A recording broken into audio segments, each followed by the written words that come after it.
How's it going, guys? Specchio Production here, and right in front of me, as you can see, is the new 2024 Hyundai Santa Fe. So I've already done a video of this at the Montreal auto show, and well, today we got one for a test drive. Unfortunately, we don't have too much time with it, so it'll be a very brief review.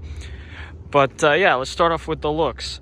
So this is a different trim from the one I filmed. The one I filmed was a ultimate trim, and this one right here is a XRT trim.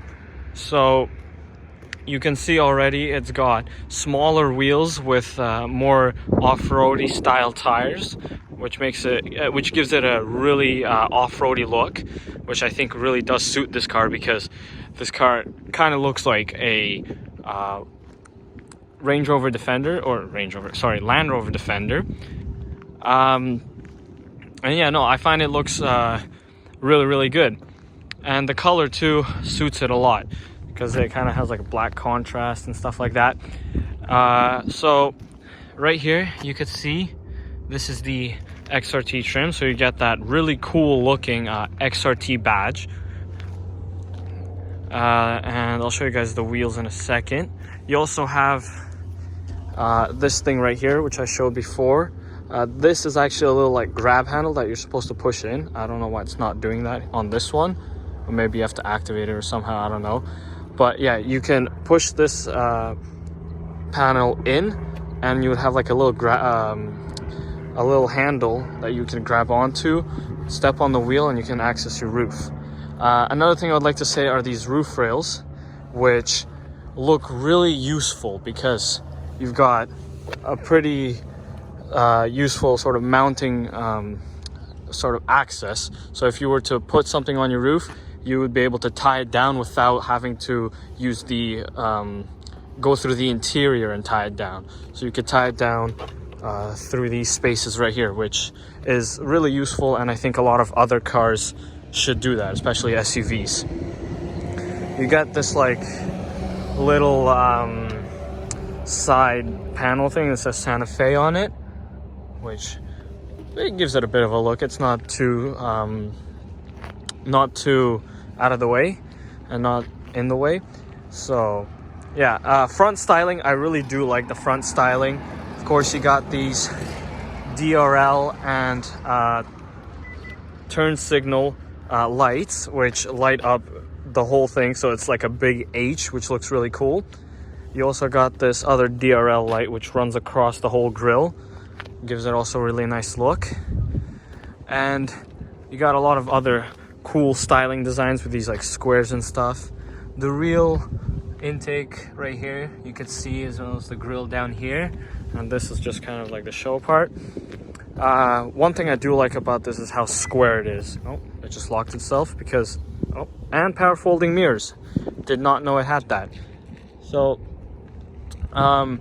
yeah, and right here also I forgot to mention is that it's this styling right here is like a big stretched out letter H, which is pretty interesting design choice. So yeah, as I was saying,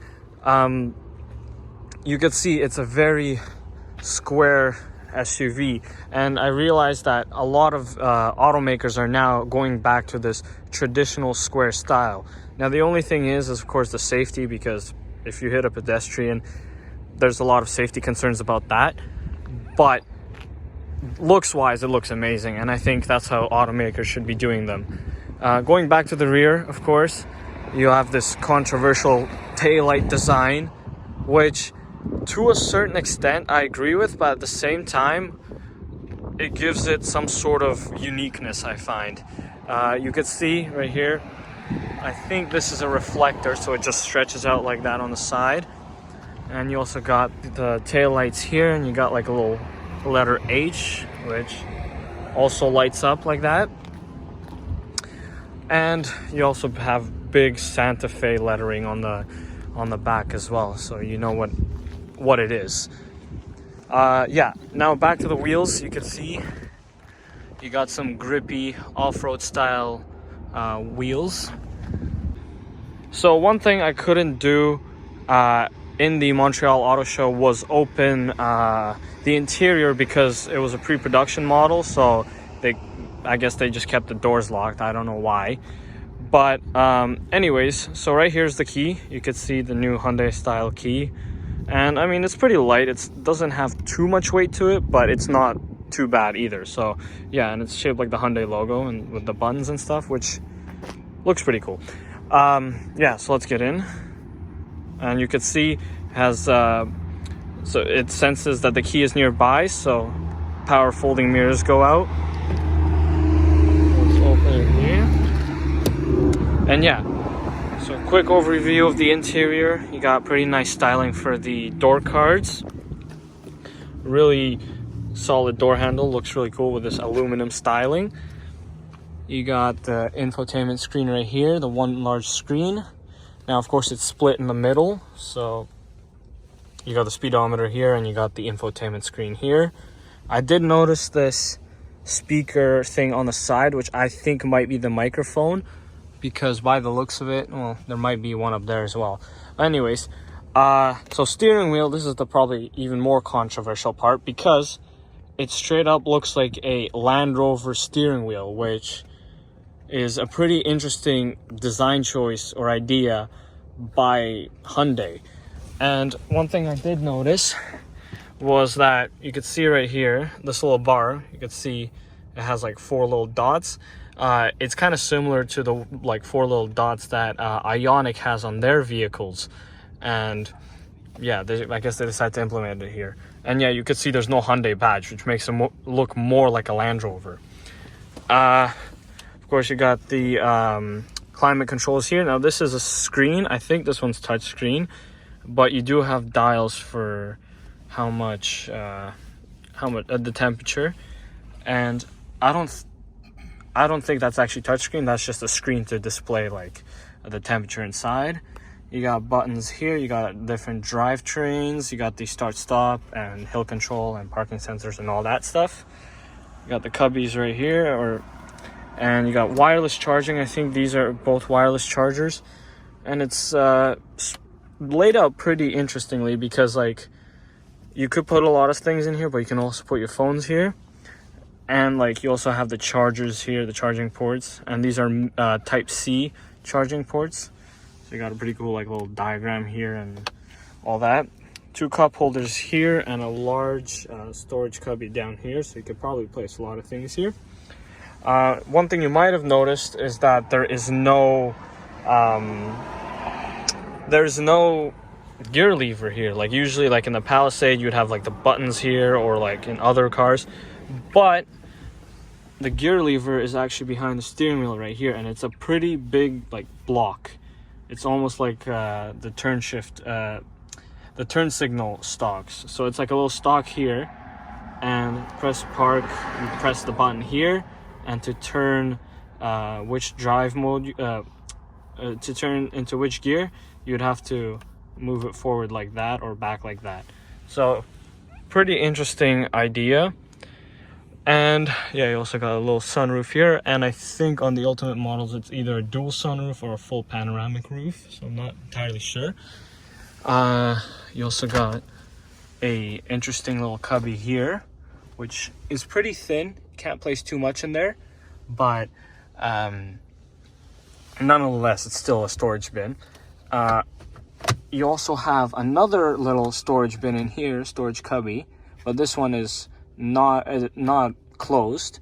And you also have the glove box here, which is a pretty interesting also design choice, because you have a storage bin here and you have the actual glove box here. So that's that. And of course you got the center console cubby right here, and I think this little storage bin goes out and you have a lot more room. So you basically have storage for days, which is really good. And I think it even goes deeper under here. Yeah, I've basically stuck my whole hand here, and yeah, so there's a lot of storage, I would say. And it's like a little secret tiny compartment in there as well.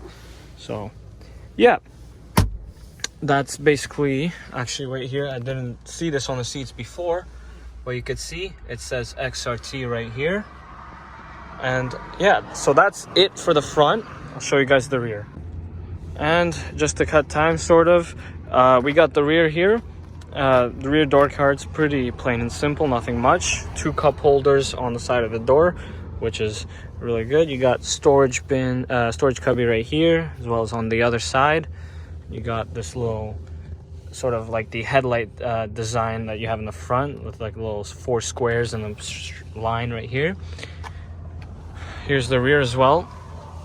We got the center armrest here with 2 cup holders, so you have 6 cup holders in the back, which is really cool and really useful. You can see here. You also have this right here. It's a sliding out bin right here, which I think is the same bin that you can open from there. And I guess you can open the bin from the back here as well, which I did not know. So really cool design. And yeah, you can see that's the full bin there. There's also a 3rd row, which I'm not going to open right now because it'll take a long time. But you can see there is the climate control there and a vent as well with 2 cup holders on the side. We have the key here, just place it on the side, press the gas, brake pedal of course, and start the car.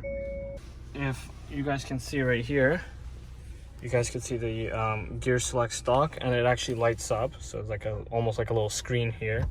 And you can see, put it into drive, neutral, and reverse. So there's like different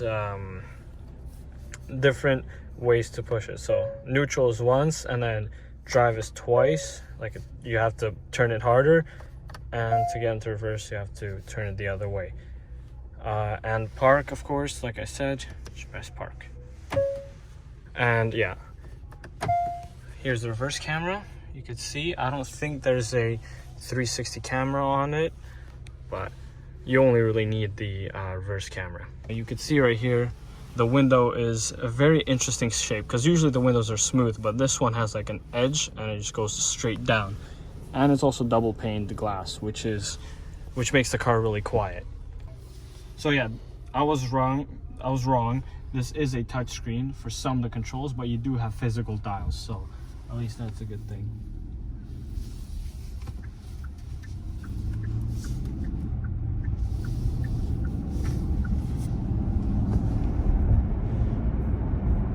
So right off the bat, I would like to say, one thing I did notice is that it has very fast gear changes. So if you go from like 0 to 50 kilometers an hour, it switches between like 2 or 3 gears. Now I'm assuming it's to make it more fuel economical, because the higher the gears are, the less the engine has to run. So you do feel a lot of gear changes. You don't feel them, but you definitely hear them by the engine. Like right there, I switched gear, and then I switched another gear, and then I think it's like 3rd or 4th gear. I think this has either an 8-speed transmission or a 10-speed transmission. I'm not entirely sure, but I'll probably put down a little subtitle.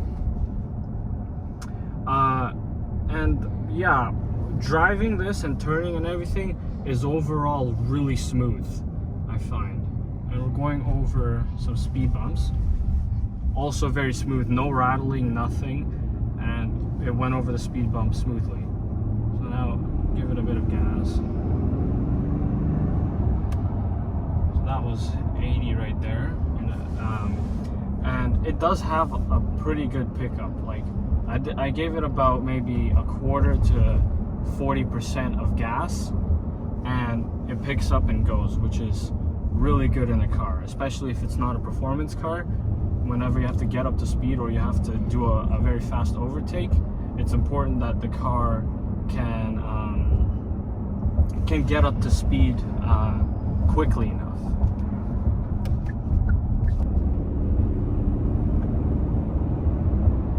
Yeah, so I do hear a little turbo. You probably will not be able to hear it on the video, but if you're in person and everything is really quiet, which everything really is quiet, and I think it's thanks to those double paned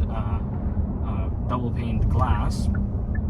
You might be able to hear a little turbo spool here, and I'm on normal drive mode, so not sport drive mode.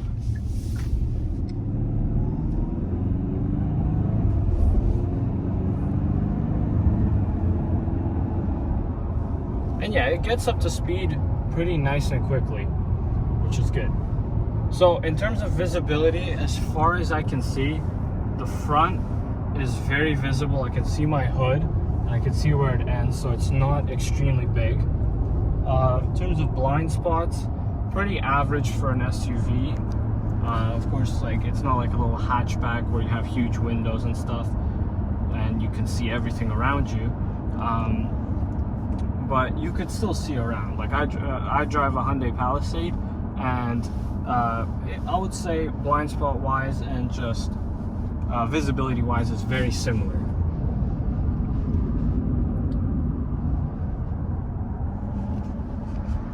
So I'm going over some speed bumps here. I'm not going to slow down.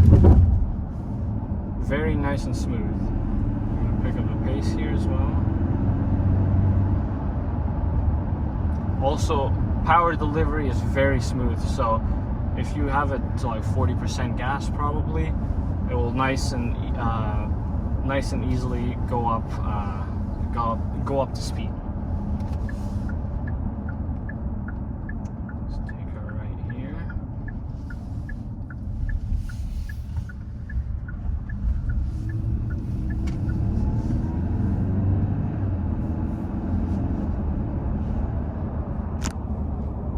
So yeah, overall, I think it drives pretty well, pretty smooth.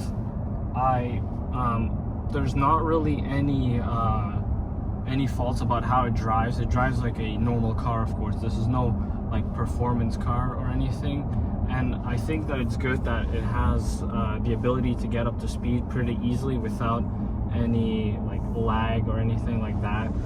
And in terms of comfort and how it drives, it's very light. Steering is actually, so if you're driving like this right now, I can feel the steering and it's very tight. But whenever you make a turn, I guess the electronic steering assist or whatever helps it ease up a bit so that you can go into a turn more lightly, instead of like having to fully force yourself to like turn the wheel, which is a really good idea. So overall, let me know what you guys think of this quick review. Unfortunately, like I said, I didn't have too much time to record it, so I went over everything pretty briefly. But that being said, I did make a video on this, not in this exact car, but SantaFe previously, so check out that video. And yeah, let me know what you guys think about the new Hyundai SantaFe. And yeah, I'll see you guys on the next videos. Peace.